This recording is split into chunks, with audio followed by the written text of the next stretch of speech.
Bien, amados hermanos, hemos estado hablando sobre los principios de la autoridad espiritual que tenemos en las Escrituras y hemos visto el principio de estar bajo autoridad. Es el principio del centurión del cual Yeshua se maravilló, y hemos visto el principio que también ha sido parafraseado por el gran Adrian Rogers: no podemos estar sobre las cosas que Dios ha puesto bajo nosotros si primero no estamos bajo lo que Él ha puesto como sobre nosotros. Y lo primero que Él ha puesto sobre nosotros es el señorío de Yeshua, luego también la autoridad de la palabra de Dios, de la Biblia, y también hemos visto que es sumamente importante ser sometidos a el Espíritu del Eterno, al Espíritu Santo de la promesa que ha sido dado a todo aquel que ha nacido de nuevo.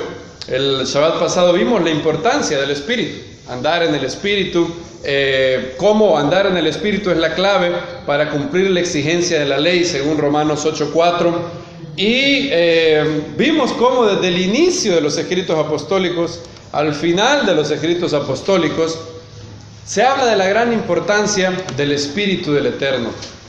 Gran importancia.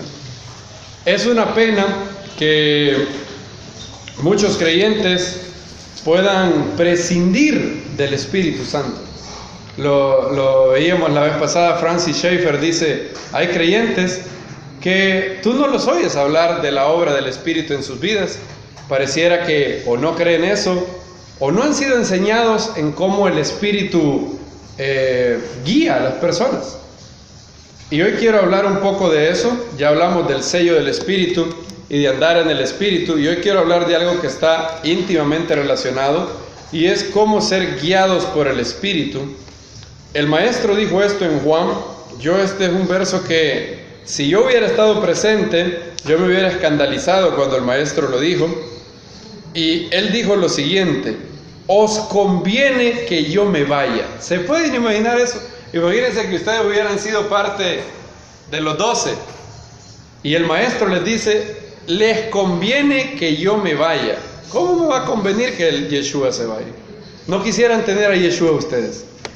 Imagínense qué maravilloso sería haber tenido el privilegio de los 12, haber caminado con Él, haber visto cuando Él caminaba sobre las aguas, cuando Él resucitó a Lázaro y le dijo: Lázaro, ven fuera, cuando resucitó a la hija de Jairo. Tantas cosas maravillosas. Y los 12 habían vivido eso.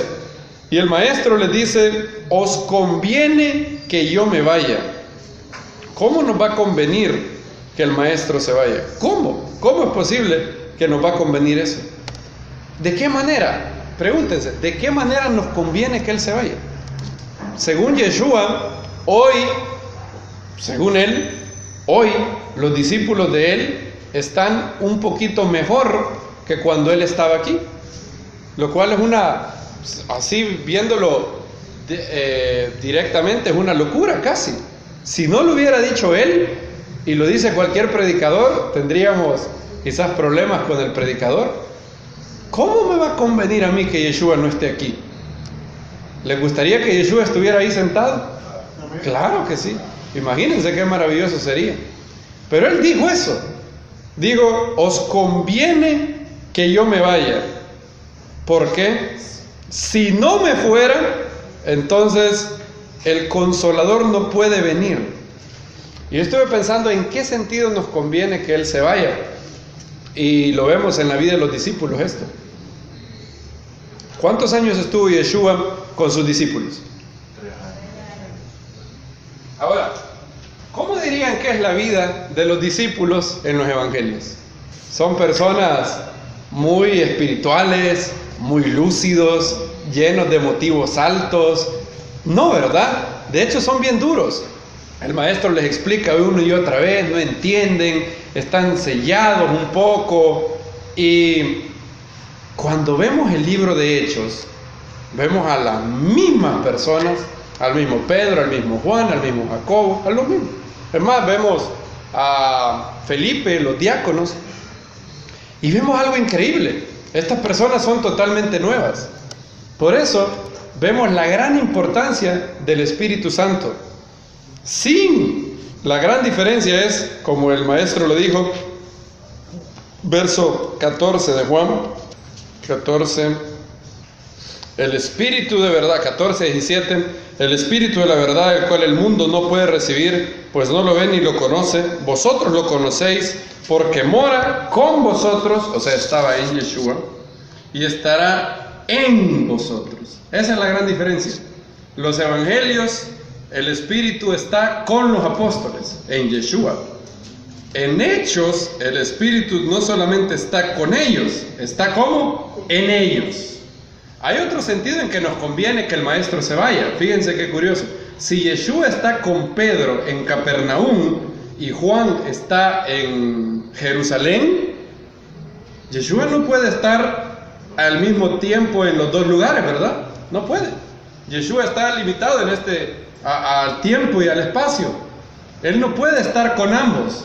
Y luego en el libro de los Hechos vemos por qué es que nos conviene que Él se vaya.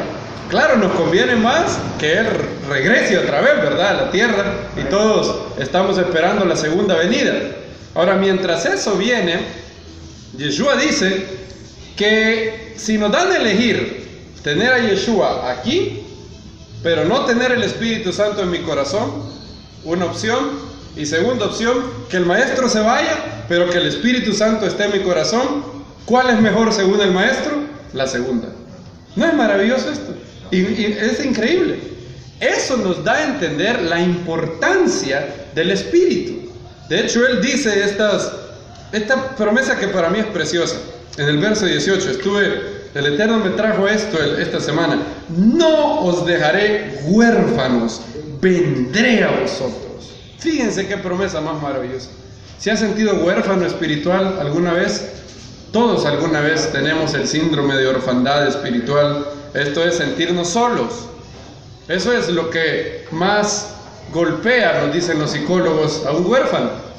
Sentirse solo, sentir sin guía, sentir que no le importa a nadie.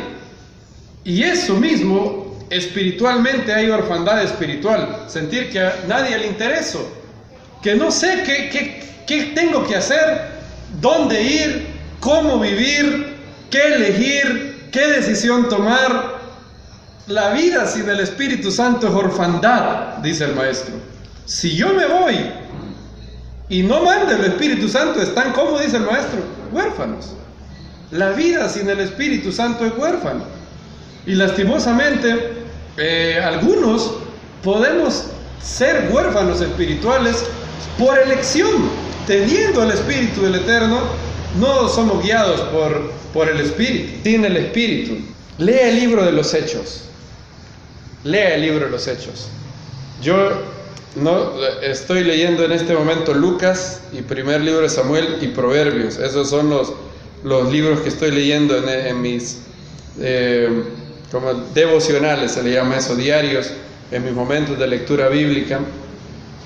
Pero estoy cruzando referencias con el libro de los Hechos, y cada vez que vea algo como y el Espíritu dijo, y el Espíritu movió, constreñido en el Espíritu, vean cuántas veces en el libro de los Hechos los apóstoles son llenos del Espíritu y tienen una guía del Espíritu increíble, de tal manera que hasta hablan raro, hablan de una manera que si yo hablara así, todos se me quedaran viendo raro. En Hechos capítulo 15, fíjense cómo hablaban los apóstoles. Hechos capítulo 15 creo que es, 15:28. Fíjense esta manera de hablar de los apóstoles. Ha pasado el concilio de Jerusalén, ha pasado, el tema es, debemos de circuncidar a los gentiles y mandarles a ser los judíos, o pueden servir a Dios sin ser judíos. Bueno, Pedro dio su testimonio, Pablo dio su testimonio entre los gentiles, y luego Jacobo vio que lo que Pablo y Pedro habían dicho calzaba exactamente con el libro de Amós y con la parashá semanal, probablemente que era Ahareimot, y dijo esto, miren, 15:28. Esto es cuando van a mandar la carta, dice: porque ha parecido bien al Espíritu Santo y a nosotros no imponeros carga alguna excepto estas cosas. Fíjense cómo hablaban los apóstoles. Ha parecido bien al Espíritu Santo y a nosotros. Hablamos así nosotros. Yo nunca les he dicho, imagínense que un predicador dijera: hoy el Espíritu Santo y yo les ha hablado. No, ¿verdad? Suena raro, sería algo extravagante oír. No hablamos así nosotros. Estamos un poco lejos de esta realidad espiritual. Ellos tenían al Espíritu Santo casi como al amigo, y de hecho eso es el Espíritu Santo. Paracleto es aquel que está, como dice la Biblia, a tu lado. Los apóstoles eran conscientes del poder del Espíritu al lado de ellos. Lo veían como que estaba ahí acompañándolos. Como que el Espíritu le ha parecido bien al Espíritu Santo y a nosotros. Así hablaban ellos. Y la Biblia nos muestra la gran necesidad de ser guiados por el Espíritu Santo. Romanos 8 dice, porque los que son guiados, miren, este es un privilegio que tiene alguien nacido nuevo. Si tú has nacido nuevo, esto es para ti, amado hermano. ¿No es maravilloso? No os dejaré huérfanos. No somos huérfanos. ¿Creen ustedes que no somos huérfanos? Amén. No muchos lo creen. No somos huérfanos. ¿Creen ustedes que no somos huérfanos? Quizás me oyeron, ¿creen ustedes que somos huérfanos? No. ¿Creen ustedes que no somos huérfanos espirituales? Bien. Y claro que no. Miren lo que dice el verso 8:14 de Romanos. Todos los que son guiados por el Espíritu de Dios, estos son hijos de Dios. Es decir, los hijos de Dios son guiados por el Espíritu de Dios. Para los apóstoles, una vida sin ser guiados por el Espíritu era impensable. Ellos no lo concibían. Lo van a ver en de hecho Jack Deere hizo, yo no sabía esto, en los 28 capítulos de Hechos, 28 capítulos, solo en un capítulo, en Hechos capítulo 17, no hay una obra milagrosa o una actividad del Espíritu Santo. Un capítulo de 28. En otros capítulos, por ejemplo en el capítulo 25, 26, no hay una obra poderosa, señal, prodigio o una guía del Espíritu, pero Pablo relata la conversión y relata cosas que ha pasado. Solo en Hechos 17 no hay nada, de 28 capítulos. Así eran de guiados por el Espíritu. Yo me acuerdo la primera vez que me dijeron que existía Waze. Yo nunca había usado Waze, jamás en mi vida había usado Waze, el GPS. ¿Cómo hacía uno para dar por la calle? Antes uno iba y decía, ¿dónde queda la farmacia El Águila? Bueno, mire, agarre para acá, recto, llegue al parque aquel, ahí va a haber un almendro, o va a haber un árbol de limón, y ahí vire a la izquierda, y de ahí va a haber la pupusería. Así eran las guías. Todavía son así.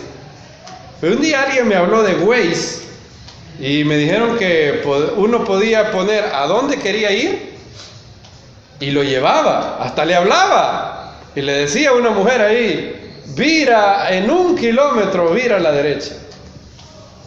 Y desde que lo descubrí, bueno, pasaron los siguientes pasos. Primero me hablaron de Waze, eso fue lo primero, alguien me contó que existía. Segundo, lo descargué. O sea, Waze estaba disponible para todo aquel que quisiera, pero yo lo hice mío, digámoslo, y yo lo descargué. Tercer lugar, empecé a aprender cómo usarlo, porque no sabía, ¿verdad? Empecé a ver. ¿Creen que cometí errores a la hora de aprender a usarlo? Sin duda que sí, no sabía mucho.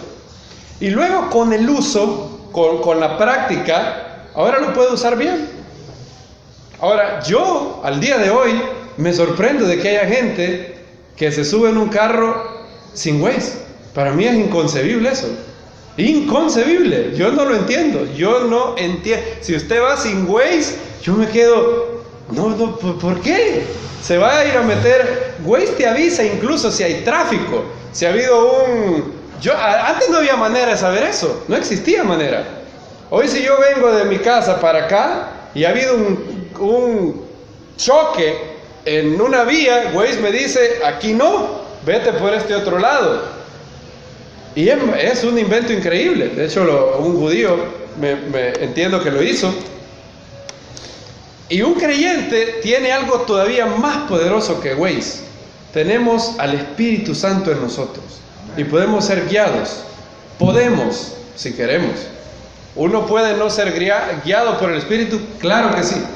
De hecho, la Biblia dice que podemos contristar al Espíritu, y hay un verbo todavía más terrible.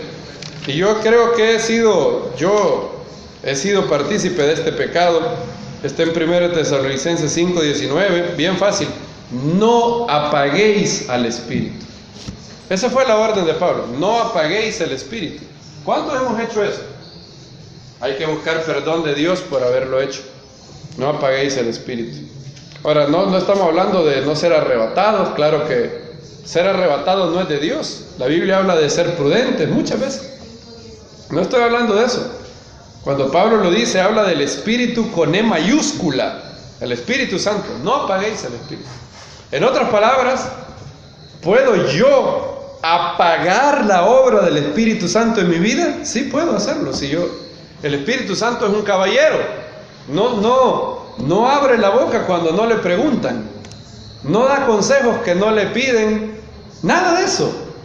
Pablo dice, no apaguéis el Espíritu. No menospreciéis las profecías. Orad sin cesar. Dad gracias en todo. Regocijaos siempre. Y luego dice, no apaguéis el Espíritu. Podemos apagar el Espíritu. Podemos no ser guiados por el Espíritu. Pero el Eterno tiene todo esto para nosotros. ¿Cuántos quieren ser huérfanos? Nadie, ¿verdad? ¿Quién no quiere ser huérfano espiritual? Todos. Nadie quiere ser huérfano espiritual. Y no tenemos por qué serlo, amados. No hay ninguna razón de orfandad espiritual. Si nacimos de nuevo, el Maestro dijo, vendré a vosotros. Vendré a vosotros. Yeshua está en nosotros, a través del Espíritu. Él es el que nos guía. Mis ovejas oyen mi voz. ¿Y qué dijo el Maestro que hacían? Me siguen. Fíjense, seguir a Yeshua habla de una relación dinámica, no estática. El Maestro está aquí, luego está ahí. De hecho, esa era la palabra que él usaba cada rato. ¿Qué fue la única palabra que le dijo a Mateo cuando estaba sentado? Sígueme. ¿Qué fue lo que le dijo al joven rico? Vende todo lo que tienes, lo cual es una locura si solo hubiera dicho eso. Pero ¿qué dijo después? Vende todo lo que tienes, dalo a los pobres y sígueme. Ahí está. Eso era lo que le daba sentido a todo. ¿Valía la pena venderlo todo y seguir al Maestro? Claro que sí. ¿Ustedes creen que Pedro y los otros 11, bueno, los otros 10, no Judas sí andaba viendo qué sacaba por ahí, pero los otros, si ustedes los encuentran en el mundo venidero, ustedes les preguntan, ¿valió la pena dejar las redes, Pedro? Claro que sí. Claro, fue un mandamiento del Maestro. No es la voluntad de Dios que todo el mundo deje su trabajo para seguir al Maestro. De lo contrario, nadie trabajara, obviamente. Hay que estar seguros, hay que tener la voz del Espíritu para saber esto. Ahora, y veamos ese verso. Juan, capítulo 10. Bendito sea el Eterno. 10:27. Mis ovejas oyen mi voz, y yo las conozco y me siguen. Fíjense. Las ovejas del Maestro oyen la voz y lo siguen. Si él va para un lugar, ahí van ellas. ¿Qué hacen las ovejas con el pastor? Donde va el pastor, ¿qué hacen las ovejas? Ahí van detrás de ellas. Esas son las ovejas del Maestro. Pueden oír su voz. Han llegado a un punto de conocer la voz. Ahora, hay problemas con ser guiados del Espíritu. Y el problema es, creo que la pregunta de preguntas es ¿cómo reconocer la voz del Espíritu? Esa es una muy buena pregunta. Yo he estado leyendo en los últimos 3 meses, he estado leyendo de grandes hombres de Dios que son más ejercitados que yo en esto. Y uno de ellos, Jack Deere, dice que un creyente siempre tiene 4 voces. La voz de sus emociones, la voz de las tinieblas, o sea, la voz de Hasatán, la voz del mundo de la presión social, de los amigos, familia y la voz de Dios. 4 voces. ¿Cómo discernir entre una y la otra? Esa es la pregunta que debemos hacernos. Y quizás hablemos de eso un poco después. Mientras tanto, antes de eso, quiero hablar de 6 o 7 maneras de cómo el Espíritu nos guía, que están en la Biblia, y también podemos ser informados de los hombres en el Mesías que son más adelantados que nosotros en ser guiados por el Espíritu. Y hay 6 maneras en cómo el Espíritu te guía. Ahora, obviamente, la primer manera de oír la voz de Dios, la manera estándar, la manera general, la manera más confiable es la Biblia, ¿verdad? Por eso primero, fíjense cómo va la secuencia. Antes de hablar de estar sometidos al Espíritu de Dios, antes de eso hablamos de estar sometidos a la autoridad de la Biblia. ¿Cuáles son las grandes tragedias que pasan en el mundo evangélico? Cuando se separa una de las 2 cosas. El maestro dijo espíritu y verdad. La Biblia y el espíritu son el binomio exacto. Quito al espíritu y nos queda una religión seca, horrible, tibieza espiritual, solo ortodoxia fría, donde se adora a la Biblia y no al Dios de la Biblia. Si quito al espíritu. Si quito a la Biblia, entonces es la receta perfecta para el fracaso, porque sin saber yo, sin conocer la Biblia, entonces fácilmente puedo pensar que algo es del Espíritu de Dios cuando no es del Espíritu de Dios, sino que es del maligno o es de mi propio corazón. Muchas veces hay personas que hablan y dicen ser profetas, pero no lo son. En el peor de los casos son falsos profetas. En el mejor de los casos son hermanos que piensan haber oído de Dios, pero no. Como dijo Jeremías, hay gente que dice, soñé un sueño y yo no les he mandado, dice Jeremías. Ahora, el hecho de que eso sea así no quiere decir que haya algo genuino. No quiere decir eso. Entonces, lo primero, la manera, si queremos que Dios nos hable, ¿cuántos quieren que Dios hable a sus vidas? Levanten la mano, solo para estar seguros. Si no quieren, no se preocupen, pueden salir e ir a comer, ya que son las 12. Esto ahora hace hambre.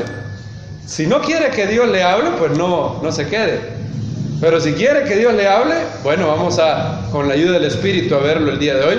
Primera manera es, Dios nos habla a través de la Biblia.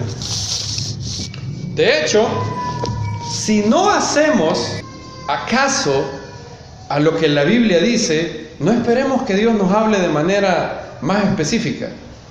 Adrian Rogers dijo, ¿quieres conocer más de la Biblia? ¿Quieres conocer la voluntad de Dios? Primer pregunta que debes de hacerte. ¿La voluntad de Dios que ya conozco, la estoy guardando? Porque si la voluntad de Dios clara, pristina, inequívoca de la Biblia, de lo que Dios dice claramente en la Biblia, no hacemos caso, ¿por qué habría Dios de hablarnos de otra manera? ¿No? ¿Para qué? Hay un hombre que dijo que muchas veces no oímos la voz de Dios, en primer lugar porque no sabemos cómo Dios habla, en segundo lugar porque no creemos que Dios habla, en tercer lugar porque quizás lo que Dios nos diría es algo que no nos gustaría. Quizás Dios nos ha hablado, pero simplemente no queremos oír su voz. La tragedia del hombre no es que Dios no habla, sino que nosotros no oímos. Eso lo dice una y otra vez la Biblia. ¿Qué dice el libro de Job? ¿De cuántas maneras habla Dios al hombre? De 2, de 3 maneras. ¿Y cuál es la tragedia? Que el hombre, ¿qué? No entiende, no escucha.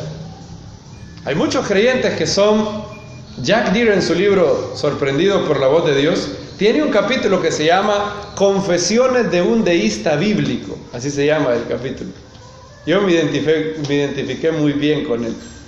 ¿Qué es un deísta? ¿Se acuerdan qué es un deísta? El deísta cree que Dios existe, pero que no interviene en el mundo. Gracias, exacto. El deísmo floreció en el siglo XVIII, XIX, hoy está prácticamente muerto, nunca tuvo ningún pegue, porque prácticamente el deísta no puede cambiar el corazón de nadie.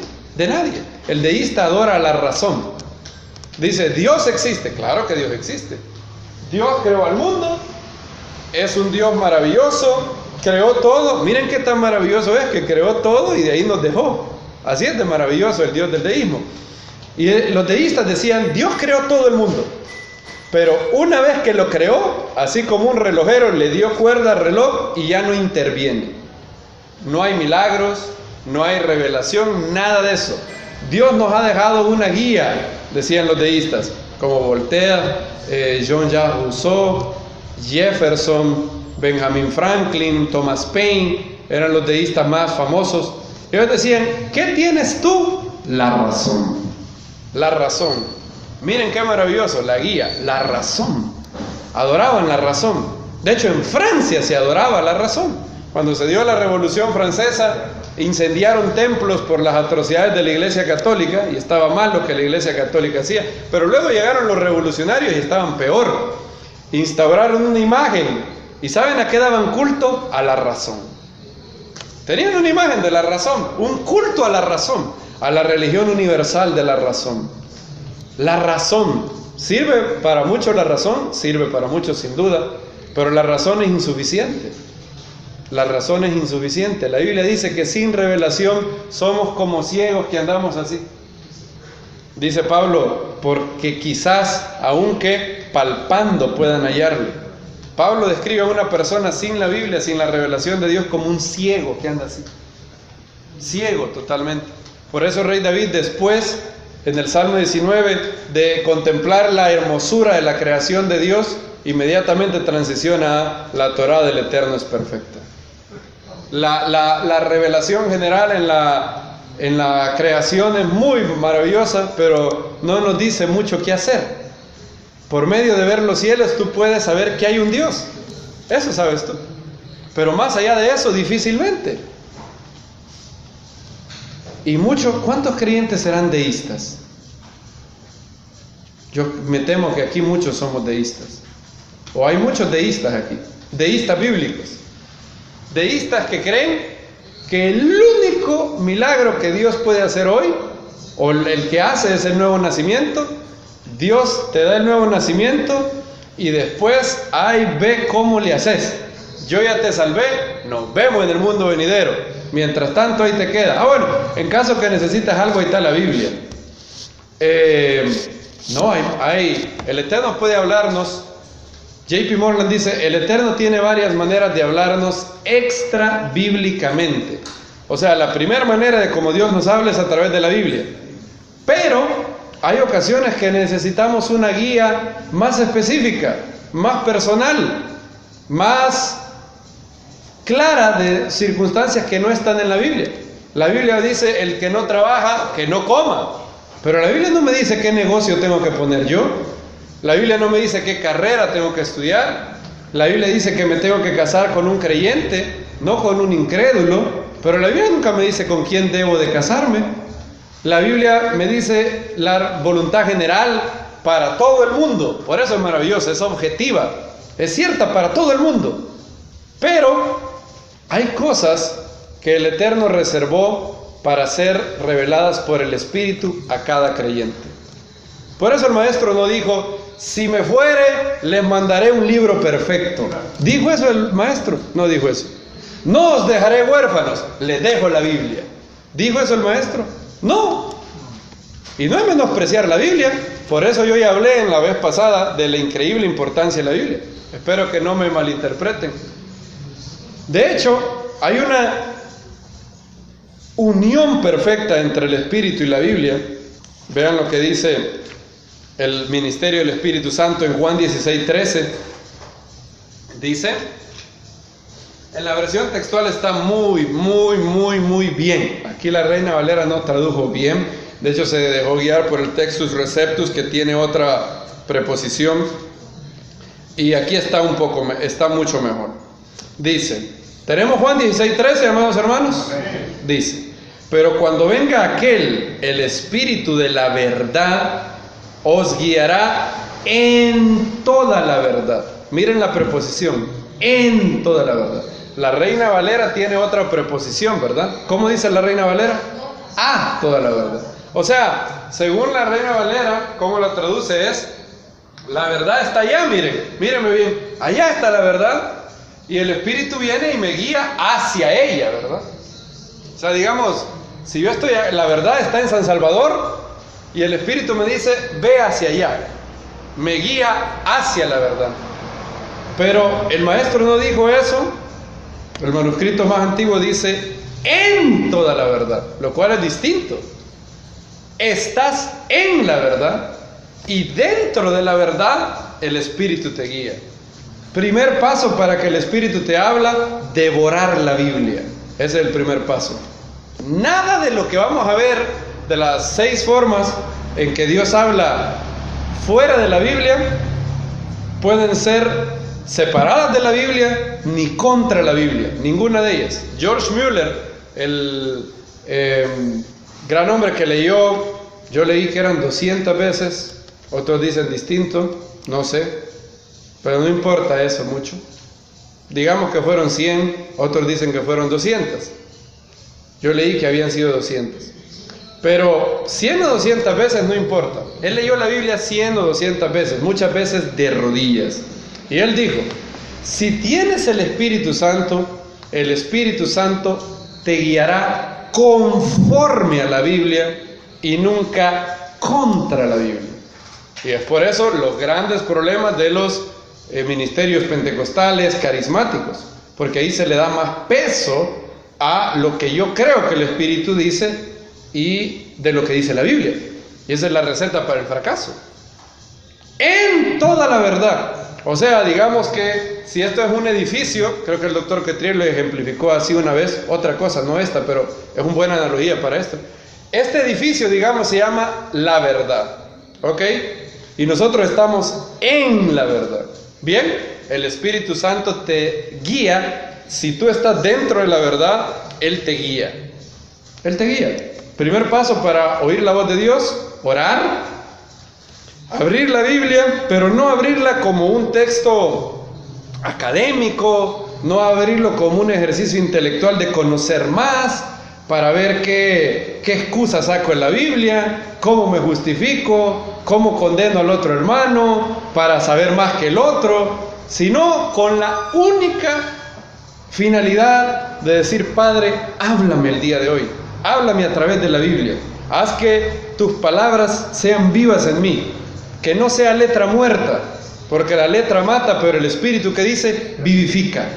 La letra de la Biblia vivifica con el Espíritu. Así describió Yeshua al Espíritu Santo. El que tenga sed, venga a mí y beba. El que cree en mí, como dice la Escritura, de su interior correrán, ¿qué dijo? Ríos de agua viva. Te hago una pregunta.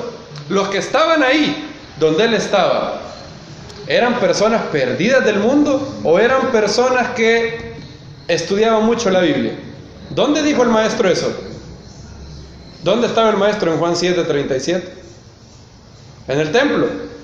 Estaba en el templo en el último día de la fiesta. Todos los que estaban ahí sabían la Biblia de memoria. Pero el maestro vio algo. Tú puedes leer la Biblia 8 horas al día y aún así tener sequedad espiritual.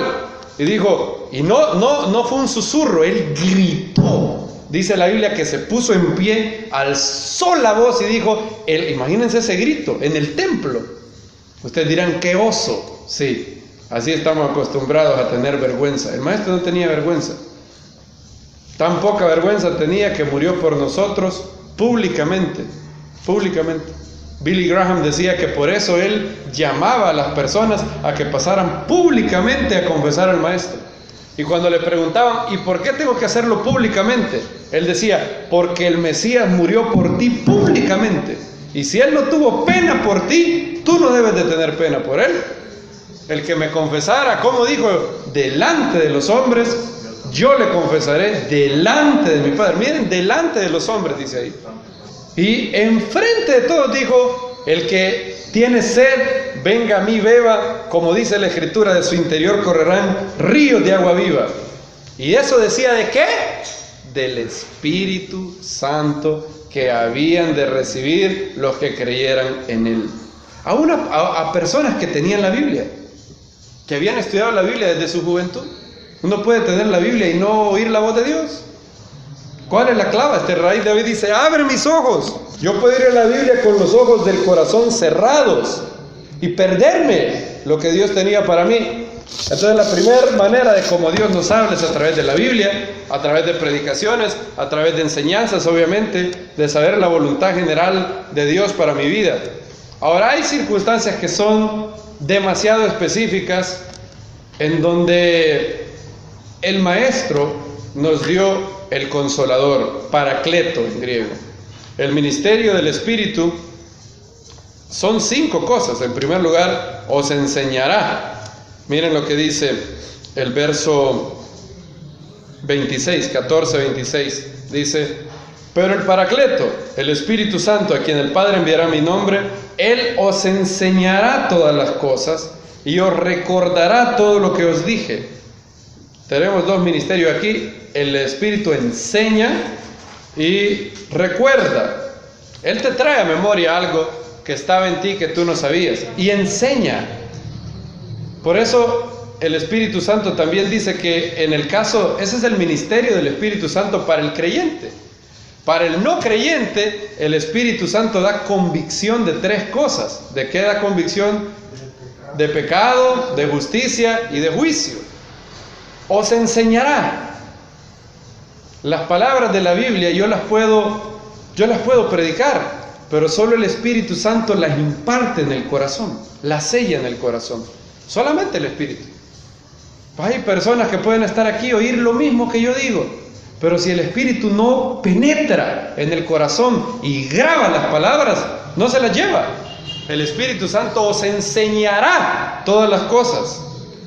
Miren otra vez, el Maestro sigue hablando del ministerio del Espíritu, verso 7, porque os conviene, 16:7, perdón, os conviene que yo me vaya. Si no me voy, el Paracleto no vendrá a vosotros, pero si me voy, os lo enviaré. Y aquí habla del ministerio de convencer al mundo de pecado, de justicia y de juicio.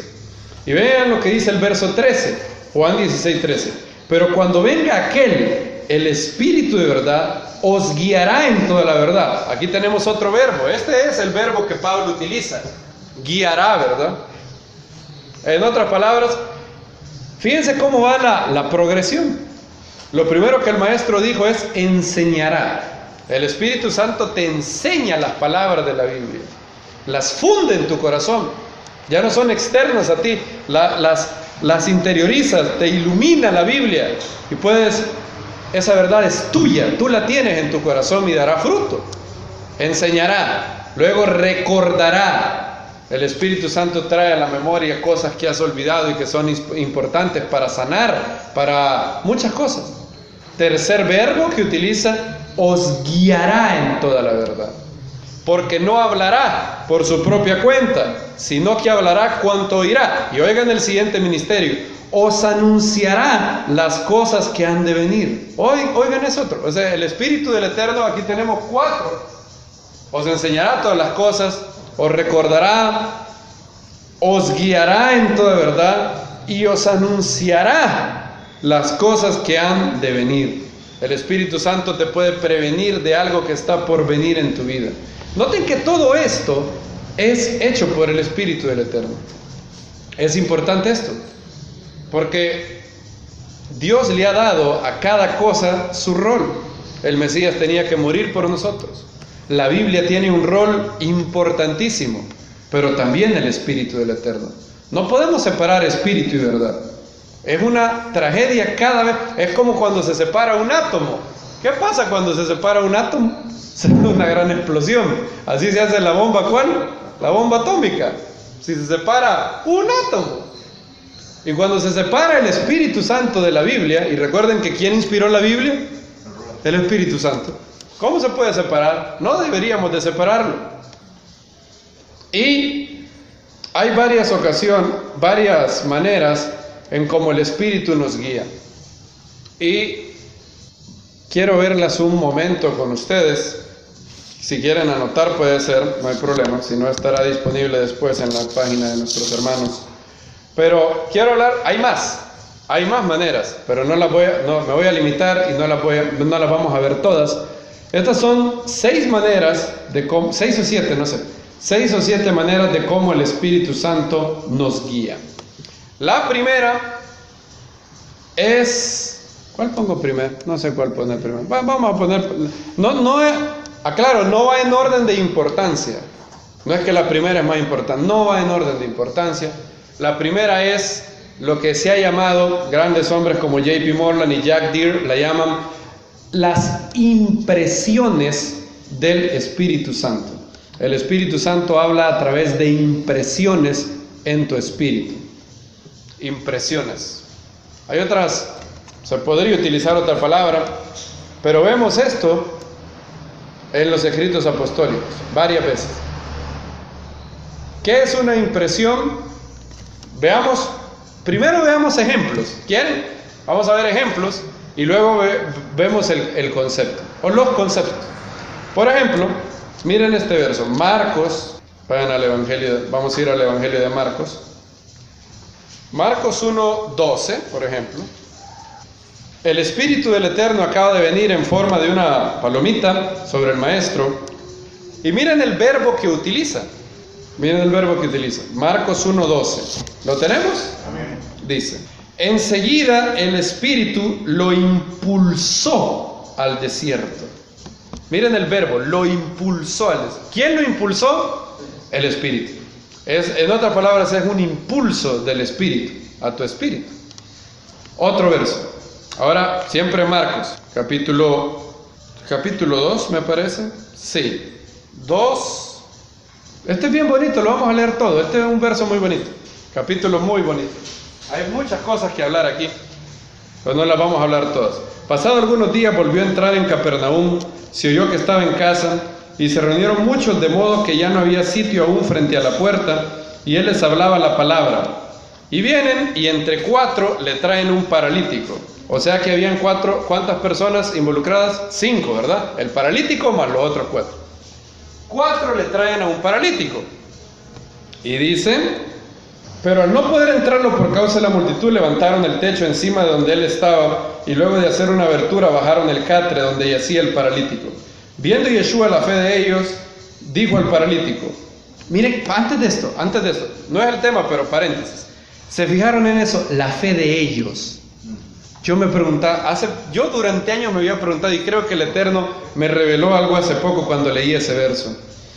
¿Por qué la fe de ellos? ¿Por qué no dice la fe del paralítico? Fíjense cómo está la cosa. ¿Yo puedo ser sanado por la fe de alguien más? No creo. Se necesita fe. ¿Tenía fe el paralítico, sí o no? Claro que tenía fe. Si no, el maestro no le dice, tus pecados te son perdonados. ¿Puedo recibir, si el hermano Gilel tiene fe, ¿puedo recibir yo perdón por la fe del hermano Gilel? No. Ahora, si eso, o sea, estamos claros que el paralítico tenía fe, ¿verdad? Pero ¿por qué Lucas y Marcos también puntualizan la fe de ellos? ¿Por qué no dice la fe del paralítico? ¿Sí, hermano?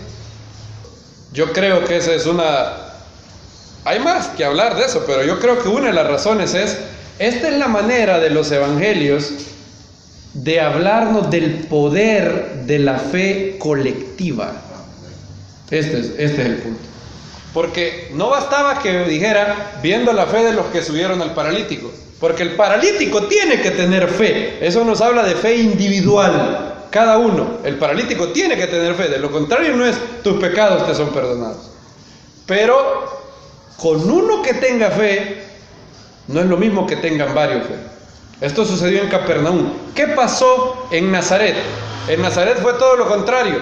En Nazaret unos poquitos tenían fe, pero la gran mayoría eran incrédulos. ¿Y qué pasó? ¿Pudo Yeshua hacer milagros ahí? No pudo. No pudo.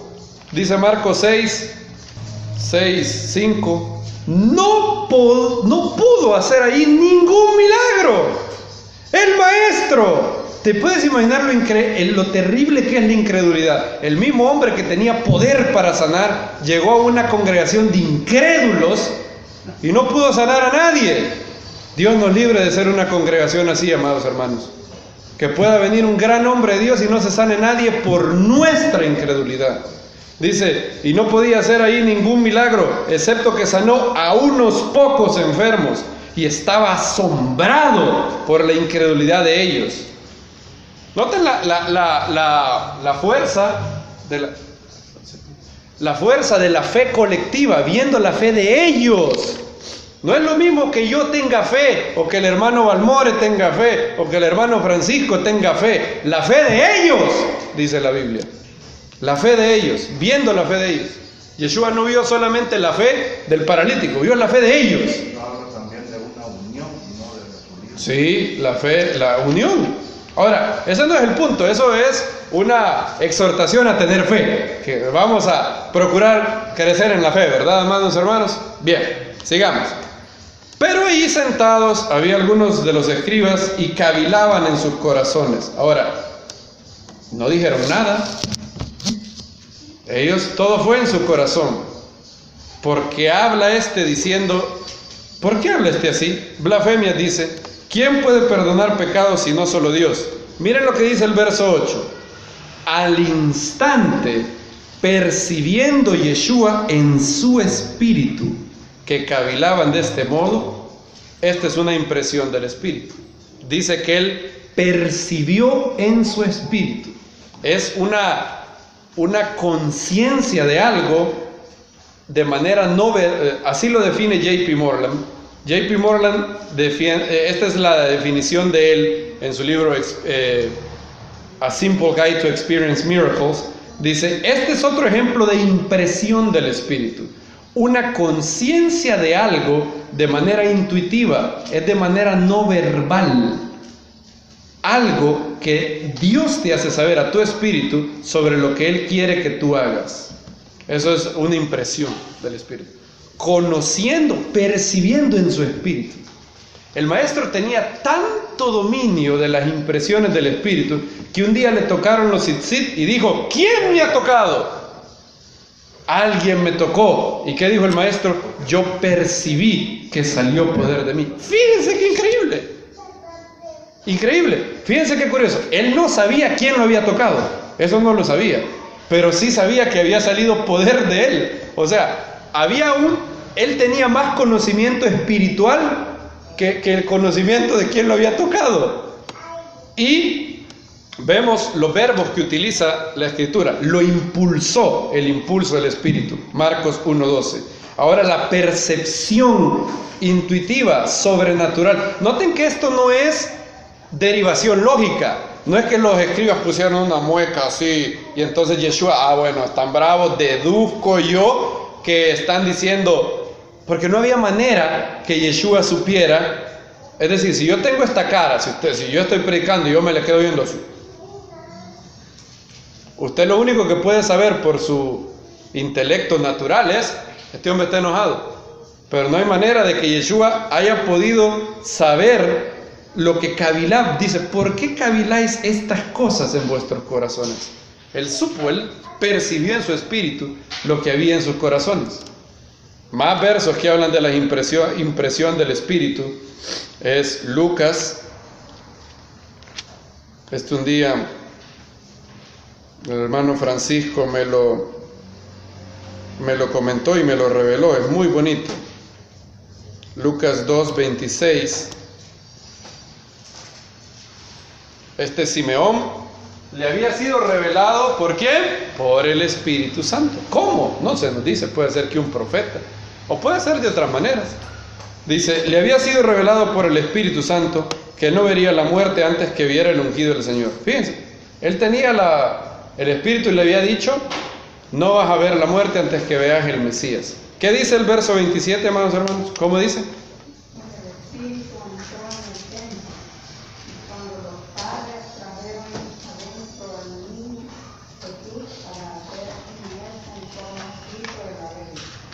Movido por el Espíritu, entró al templo. En otras palabras, esa mañana él tuvo una impresión en su alma, en su espíritu, que era del Espíritu Santo, que fuera el templo. No se nos dice que el Espíritu le dijera algo. Noten los verbos que utiliza: impulsado por el Espíritu, percibiendo en su espíritu, movido por el Espíritu, o por el Espíritu entró al templo. Y hay otra más, donde Pablo dice, verso 20-22 en Hechos 20, 22: ahora mirad que yo, constreñido por el Espíritu, voy a Jerusalén. Miren lo que dice Pablo: constreñido. ¿Qué es constreñido? Es casi obligado por el Espíritu. El Espíritu del Eterno le había dado una impresión en su espíritu que tenía que hacer algo más. Nehemías capítulo 7:5 también nos habla de esto. Nehemías, de hecho, ni profeta era, él no era profeta, pero él nos dice lo siguiente, Nehemías 7:5. Anotaron lo de, era Hechos 20-22, ¿verdad? ¿Vieron eso? Constreñido por el Espíritu. La versión Reina Valera creo que la dice atado en el Espíritu, no me acuerdo cómo dice. ¿Cómo? Algo así dice.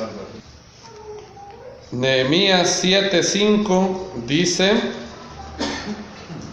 y mi Dios, el Eterno, mi Dios puso en mi corazón reunir a los nobles, a los perfectos, al pueblo, para que pudieran ser reconocidos por genealogía. Fíjense, Nehemías dice que el Eterno lo impulsó al poner en su corazón hacer algo.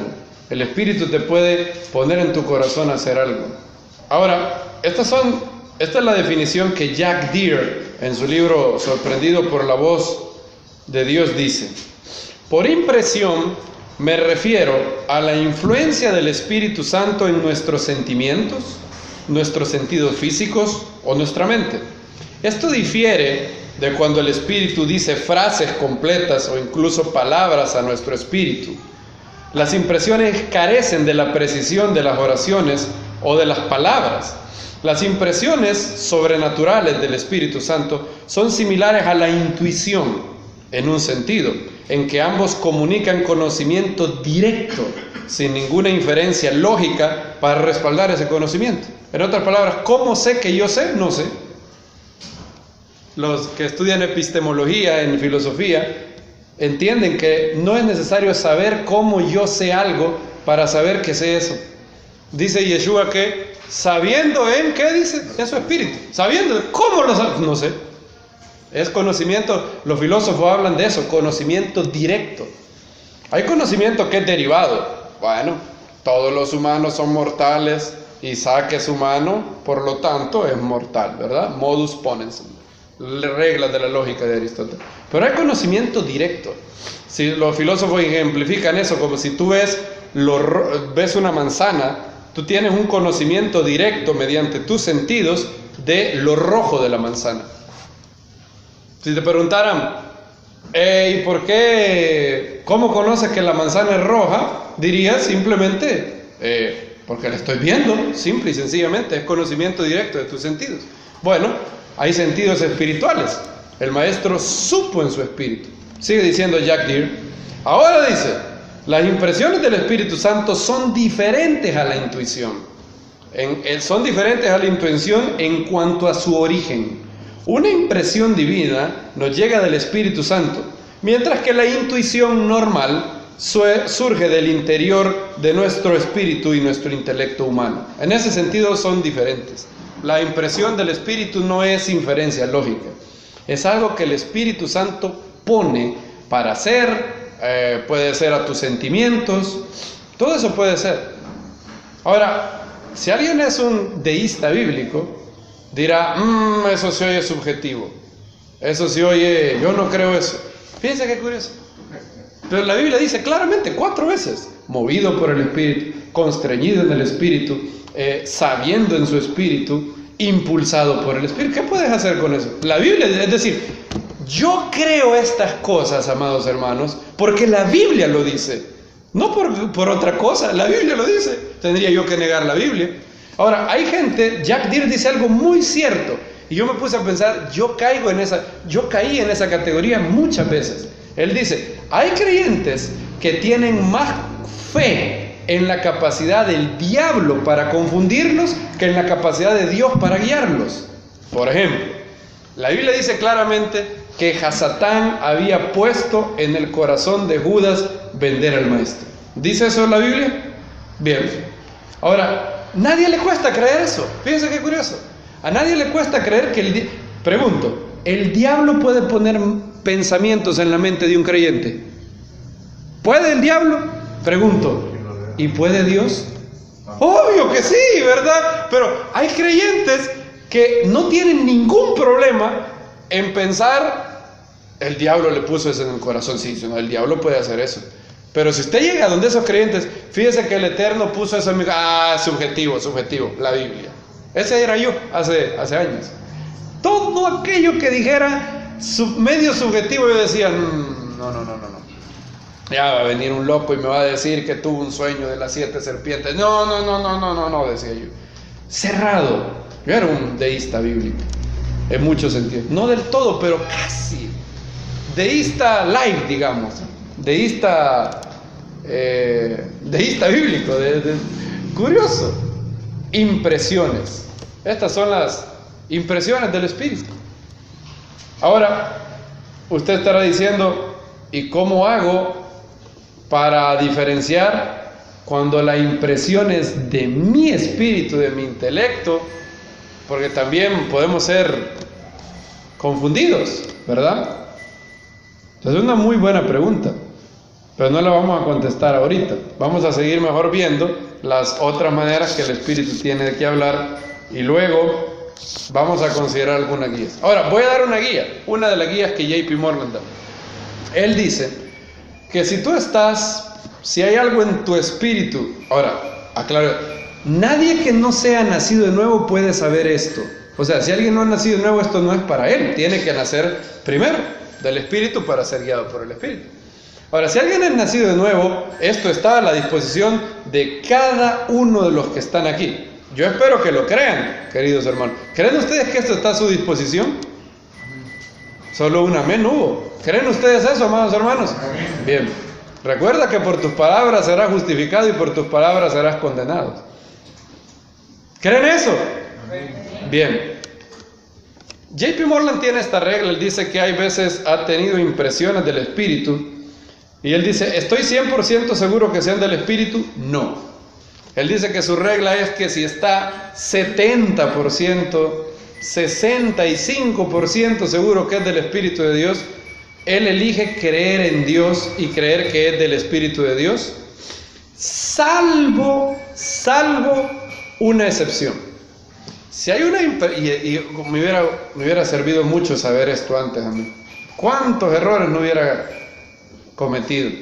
Si hay una impresión del Espíritu a tu espíritu y estás casi seguro que es de Él, es decir, tiene una nota de autoridad en tu espíritu, algo que va contrario incluso a lo que tú normalmente pensaras, tiene algo distinto, algo sobrenatural esa impresión, y estás seguro, debes hacer caso al Espíritu del Eterno, salvo que haciendo lo que vas a hacer harías un gran daño a otros. Si eso es así, dice J.P. Morgan, es sabio pedirle al Eterno mayor confirmación adicional. Es sabio. Supongan que el Eterno yo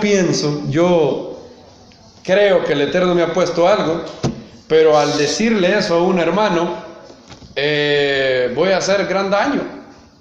Entonces, Jack Deere, de hecho, diferencia entre una revelación, la interpretación de esa revelación y la aplicación de esa revelación. Son distintas. Y uno puede tener una revelación correcta, pero puede ser que la interpretación no esté bien y la aplicación tampoco esté bien. Entonces tenemos que depender del Espíritu para la revelación, la interpretación y la aplicación. Jack Deere pone un ejemplo. Había un hermano en una congregación una persona íntegra de oración, de lectura bíblica. Y el Eterno lo usaba mucho en tener visiones, no visiones inventadas, verdaderas visiones. Un día este hombre está en un lugar y el Eterno le abre los ojos y arriba de una persona, de un hermano, ve dinero, aquí arriba. Pero arriba del dinero ve una nube negra. Así, imagínense, dinero y una nube negra. Él cierra, le hace así para probar si él no estaba inventando eso, si no era su imaginación o si era alguna cosa. Pero no, era una visión genuina, el Espíritu le estaba revelando algo. Viene el hermano y enfrente de todo el mundo le dice: el Espíritu me muestra, el Señor me muestra que has estado pecando en el área económica y Él te está dando oportunidad para que te arrepientes y seas fiel en el área económica, porque Él tiene un problema económico para tu vida de no arrepentirte, dijo él. Al final del servicio, el hombre que le habían dicho eso se fue a hablar con su pastor, porque este hermano no era de esa congregación. Él no conocía al hombre, o sea, él no sabía quién era ese hombre. Él era un hermano que probablemente tenía el don de profecía, pero había venido de otro lugar.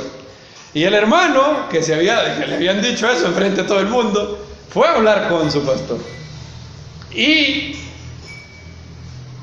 luego el pastor fue a hablar con el hermano que tenía el don de profecía. Y le dijo: hermano, quiero que venga. Usted habló de este hermano y yo lo conozco a él. Él en el área económica es intachable. Es más, él es dueño de una empresa, financia misioneros. Él ha financiado misioneros, él da más allá del diezmo y él es muy fiel en sus finanzas. Y el pastor tenía otros ancianos de la congregación que le dicen: sí, o sea, este hermano en el área económica, intachable, irreprensible. Tanta era la sinceridad de los hermanos y también del hermano, que el hermano que tenía el don de profecía le dice: wow, entonces yo creo que ustedes deben de tener razón. Yo me arrepiento, y le pidió perdón al hermano. Pero yo estoy confundido, dice, porque yo no inventé esto. O sea, yo de verdad vi lo que vi. 3 semanas después se dieron cuenta en la empresa de él que el contador estaba defalcando a la empresa y le había robado miles y miles de dólares. Entonces, cuando eso se da, el pastor dice: eso fue. Recuerden, ¿qué es lo que había visto este hermano? Había visto dinero y había visto una nube negra. Esa era la revelación que él había tenido. Eso es lo que el Eterno le dio. Pero él erró. ¿Erró en qué? Erró en interpretarlo. Él pensó que eso significaba que el hermano estaba siendo infiel en su economía. Y erró en la interpretación. Es decir, la revelación fue del Eterno, pero la interpretación estaba errónea. Y la aplicación estuvo peor, porque se lo dijo enfrente de todo el mundo. Le avergonzó al hermano de manera innecesaria. Entonces JP dice, cuando tenga, esto es de una visión obviamente, pero también aplica para las impresiones. Si el Espíritu toca tu corazón y te muestra algo, si hay una probabilidad de hacer daño, sería mejor pedir más al Eterno, orar. Jack Deere dice que las personas que más ha conocido, que son dotadas en este don, o en oír la voz del Espíritu, avanzados en saber el lenguaje del Espíritu Santo, son personas que oran mucho. No necesariamente si el Espíritu te da una impresión significa que te está mandando a hacer algo. Puede ser que te esté dándole... Supongan que hay un hermano y el Espíritu me dio una impresión de que esta persona está en un pecado. ¿Significa eso que el Eterno me está llamando a reprenderlo? Pues puede que sí, pueda que no. Quizás me está llamando a orar por él. Puede ser, ¿verdad? Puede ser. Y a menos que yo esté bien seguro, cuidado con esto.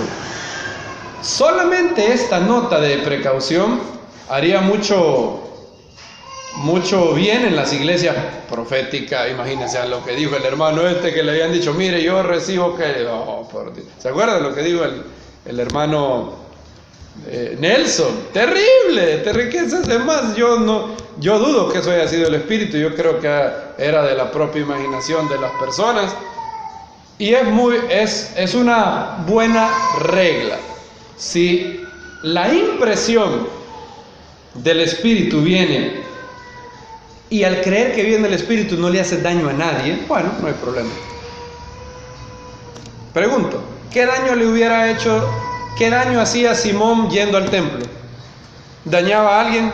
No dañaba a nadie. ¿Dañaba a alguien Nehemías haciendo lo que dice pudieran ser reconocidos por genealogía? ¿Dañaba a alguien? No dañaba a nadie. No dañaba a nadie. Entonces mejor, para crecer en fe, es mejor errar al lado de creerle a Dios que al lado de no creerle. Creo yo, al menos. Prefiero que delante de Dios me dijera, creíste muchas cosas que venían de mí y no venían de mí, a que me diga, tú eras un incrédulo increíble, creíste muy poco. ¿Qué preferiríamos de Dios? Que nos diga, ¿creíste mucho o creíste poco? Yo preferiría que me diga, creíste mucho. Y a menos, repito, que se le pueda causar daño a alguien. ¿Sí? ¿Estamos bien? Bien. Segunda, y solo nos vamos a quedar con la segunda forma, vamos a dejar las otras 4 para la tarde. Segundo, ya hablamos de las impresiones del Espíritu del Eterno. Ahora son pensamientos puestos en nuestra mente, en nuestro corazón por el Espíritu. El Espíritu nos guía poniendo pensamientos en nuestra mente, en nuestro corazón. Y de esto también hay varios ejemplos en el libro de los Hechos. Jack Deere define a esta manera de guía del Espíritu así: cuando Dios nos habla en oraciones completas, poniéndolas en nuestra mente, aunque el vocabulario sea nuestro, la voz viene con una autoridad que nos hace reconocer que esas oraciones, esos pensamientos, no son de nosotros, sino que provienen de Dios. En otras palabras, Dios, el Espíritu del Eterno, puede poner pensamientos, ya no son impresiones, las impresiones son no verbales, pensamientos específicos, palabras específicas. Lo vemos en varias ocasiones en el libro de los Hechos. Hechos 8, por ejemplo, es un claro ejemplo de pensamiento del Espíritu. Cuando en el libro de los Hechos dice el Espíritu dijo, es un pensamiento que el Espíritu puso en alguien. Siempre. Yo antes decía, no, quizás era un profeta. Por ejemplo, en Hechos 13, yo estoy seguro que fue un profeta, porque se menciona que habían profetas ahí en Antioquía. Hechos 13:2 dice, estando esto ministrando al Señor y ayunando, dijo el Espíritu Santo, apartadme a Bernabé y a Saúl para la obra a los que lo he llamado. Entonces yo solía explicar eso, y todavía lo creo, que eso fue un profeta. Ahora eso no resuelve, ¿verdad? Porque ahora hay que eso crea una nueva pregunta. Ok, ¿y quién le dijo a ese profeta? El Espíritu. ¿Y cómo le dijo? Bueno, a través de poner un pensamiento en su corazón. O sea, siempre es lo mismo al final. En otras palabras, el Espíritu puede poner un pensamiento en mi corazón, sí, o puede ponerlo en el corazón de un profeta y el profeta me lo dijo a mí. Pero siempre es el Espíritu el que puso el pensamiento en el corazón de alguien, ya sea en mi corazón o en el del profeta. Y en Hechos 13:2, parece ser que el Espíritu puso este pensamiento en el corazón de uno de los hermanos que estaba ayunando y ministrando al Señor. A esto habla también que orar y ayunar son las maneras más habituales en las cuales el Eterno nos habla.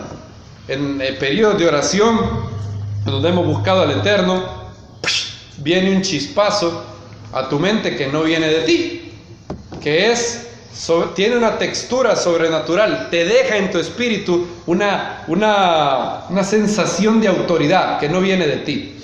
Ahora, en Hechos 8, ahí no hay ni un profeta, ahí solo está Felipe, solo él. Hechos 8:28. Este es Felipe con el etíope. Regresaba sentado en su carro leyendo al profeta Isaías. Entonces, ¿qué dice el verso 29? El Espíritu dijo a Felipe: acércate y júntate a ese carro. Noten que esto ya no es una impresión, porque esto ya es una orden bien específica. Acércate y júntate a ese carro. Y no deberíamos de tener ningún problema en creer esto, amados hermanos, porque así como creemos que Hasatán había puesto en el corazón de Judas vender al maestro, ¿por qué es difícil creer que Dios pueda poner pensamientos en nuestro corazón? No debe de ser nada difícil. Miren lo que le dijo el Espíritu. El Espíritu dijo: acércate y júntate a ese carro. Hechos 10, ahora el Espíritu le habla a Pedro. Hechos 10, 19. Ahora usted me dice, bueno, pero de hecho con Pedro se dan dos maneras de guianza espiritual. Pedro primero tuvo una visión, ¿verdad?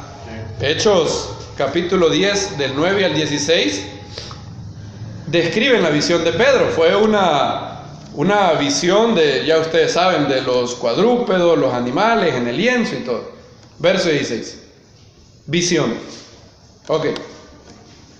Esa es una de las maneras como el Espíritu nos habla, en visiones. Hay personas que yo personalmente nunca he tenido ninguna visión, pero hay hermanos que el Eterno los usa y algunas veces les da visiones. ¿Creen eso ustedes? Yo lo creo. ¿Saben por qué? No lo creo porque los hermanos me lo dicen, lo creo porque la Biblia lo dice. La Biblia dice, Pedro dijo: en los postreros tiempos derramaré mi espíritu sobre toda carne. ¿Y qué sería lo normal en el cuerpo del Mesías? Vuestros hijos, vuestras hijas soñarán sueños, tendrán visión. Eso es lo normal. O sea, imagínense qué alejados, Dios mío, estamos del mundo, el libro de los Hechos. Pedro decía que era lo normal. O sea, es normal que adultos, ancianos, siervos, niños tuvieran visiones y sueños. Bueno, visión. Pero luego de hablar en una visión, hay otra manera de comunicación divina. Pedro, miren lo que dice el verso 17. Mientras Pedro estaba perplejo en sí mismo, o sea, Pedro no sabía qué significaba la visión. Pedro decía: no es posible, que significa que la dieta kosher está abolida. Si el maestro dijo: no penséis que he venido a abrogar la Torah y los profetas.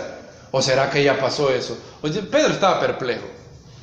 Luego dice: he aquí los varones enviados por Cornelio, habiendo averiguado por la casa de Simón, aparecieron en la puerta.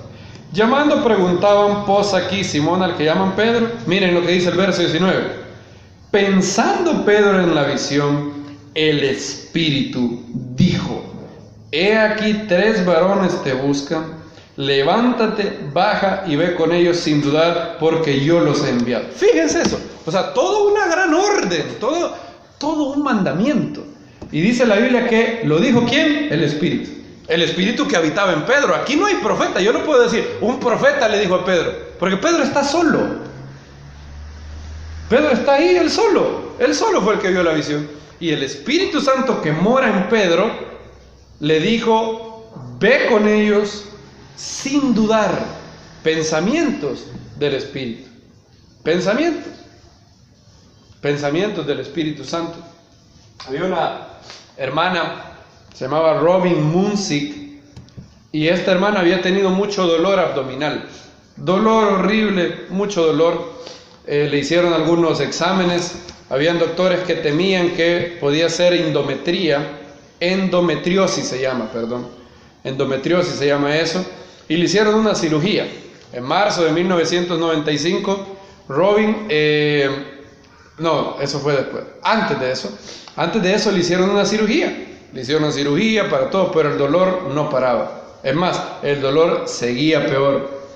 Viene Robin, la hermana, va a su congregación, los ancianos vienen, le ponen manos, oran por ella y no se sanó, todo lo contrario. Después de que oraron por ella, empeoró. Fíjense qué curioso. Empeoró después de que oraron los hermanos y le dolía, andaba a cada rato con dolores. Y en marzo de 1995, la hermana Robin estaba de hecho en su casa, lavando los platos. Ni siquiera estaba orando, ni meditando en las Escrituras. Estaba lavando los platos.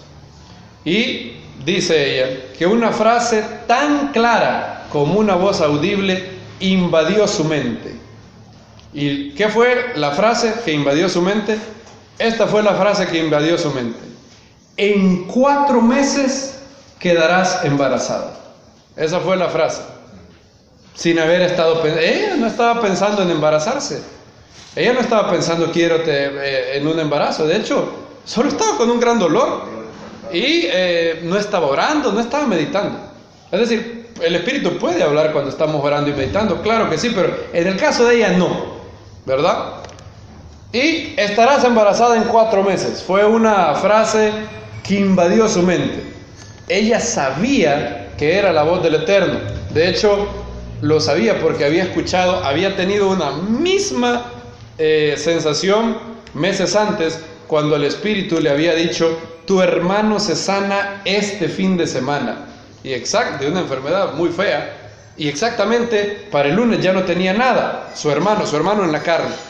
Y entonces dice ella que otra vez esa voz le habló con la misma autoridad en su espíritu. ¿Creen esto? ¿Creen que esto puede pasar, amados hermanos? Yo creo que sí. Hubo un comediante dijo, ¿por qué es que cuando... Fíjense, este comediante le dio una clase. ¿Por qué es que los creyentes dicen que si oran a Dios, están hablando con Dios? Pero si Dios les habla a ellos, entonces hay que mandarlos a un manicomio. Hay muchos creyentes que así lo ven. Pero no, la Biblia dice que esto puede pasar 2 veces. Lo habla de Felipe y de Pedro. Y más veces, ¿verdad? Hay otros versos que podríamos citar. Y viene ella y se lo dice a su esposo, se llama Dan. De hecho, Dan es un médico, él es doctor.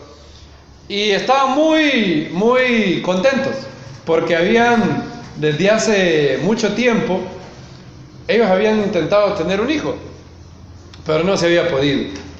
Y Dan, el esposo, pensó, bueno, como el Eterno le ha dicho a mi esposa que vamos a tener un hijo, de seguro los dolores se van a parar. Adivinen qué pasó, amados hermanos. No solamente no fue sanada del dolor, en los días siguientes pasó un mes y el dolor se volvió peor todavía. Tan insoportable se volvió el dolor que tuvieron que sacarla cargada de la reunión en la congregación. Ya no podía ni caminar del dolor aquí. Estaba con un terrible dolor abdominal. Y de repente ella tiene la impresión de que le duele en el lado izquierdo. Ella le dice, va a pasar consulta, y el doctor le dice: tengo miedo de lo que pasa en tu ovario izquierdo. Vamos a tener que extirpar tu ovario izquierdo porque es ahí donde viene el dolor. Ahora, el problema es que ella había recibido una palabra que ella pensaba que era del Eterno: en 4 meses quedarás embarazada. Entonces el doctor y su esposo, que también es doctor, le preguntan: pero si quieres tener un hijo, si te extirpamos el ovario izquierdo, las posibilidades de quedar embarazada se reducen mucho solo con un ovario. Esto fue lo que Robin les dijo. Dios me dijo que estaría embarazada en 4 meses, dijo ella. Y Dios puede dejarme embarazada con un ovario o sin ninguno, si eso es lo que Él quiere. Él no me ha curado y no puedo soportar el dolor. El ovario izquierdo tiene que salir. Dios se encargará del embarazo. Eso dijo ella. Con fe en la palabra del Eterno que había recibido, que el Espíritu había puesto en ella, digo, bueno, yo ya no aguanto el dolor. Si me tienen que quitar el ovario, que me lo quiten. Dios me dijo, vas a quedar embarazada. Y bueno, Él puede o no puede Él hacer que yo quede embarazada solo con un ovario. Viendo la fe que había en ella, dijeron, bueno, perfecto. La operación fue en mayo. Le extirpan el ovario izquierdo, lo mandan a biopsia y se dan cuenta que en efecto el ovario izquierdo era el problema. El ovario izquierdo estaba lleno de endometriosis, lleno el ovario. Y en julio, 4 meses después de la voz que había oído, ella estaba en una reunión y ella sintió, ahora ya no son palabras, pensamientos en la mente, sino que una impresión del Espíritu le da una advertencia de no beber vino. Y ella dice, ¿por qué es que tengo esto de no beber vino? Son 4 meses ya, probablemente ya estoy embarazada. Ella va a hacerse la prueba de embarazo y tal como había prometido la voz, ella estaba embarazada. Y ella, Baruch Hashem, creyó eso con todo su corazón. Y esa es la manera en cómo el Espíritu, estas son 2 maneras de cómo el Espíritu nos guía. Son maneras que están a disposición de todo creyente. De todo creyente. Así como a mí, yo no sabía que Waze existía. Yo no sabía que Waze estaba a mi disposición. El primer gran obstáculo para ser guiados por el Espíritu es ignorar las cosas del Espíritu. Por eso Pablo dijo en 1 Corintios, no quiero, hermanos, que ignoréis las cosas del Espíritu. Porque si las ignoras, puede ser que el Espíritu del Eterno te hable y tú no lo sepas. Bien, hemos visto 2 formas en cómo el Espíritu habla. En la próxima vamos a ver las 4 formas restantes. Espero que quieran verlas. ¿Quieren verlas? Ha hablado el Eterno en nuestras vidas. Muchos de ustedes probablemente estarán diciendo, con que así es como se llama eso. Yo había tenido eso antes, pero no sabía que esto pues era del Eterno, no sabía cómo esto se llamaba, no sabía estos versos de la Biblia que explican esto. Y Baruch Hashem, si el Espíritu ha hablado en nuestros corazones, que el Espíritu del Eterno siga guiándonos poderosamente. Ese fue el ministerio de nuestro Maestro. La primera palabra que el Maestro leyó en la sinagoga fue: el Espíritu del Señor está sobre mí. Baruch Hashem, bendito sea el nombre del Eterno. Amén. Ve amén.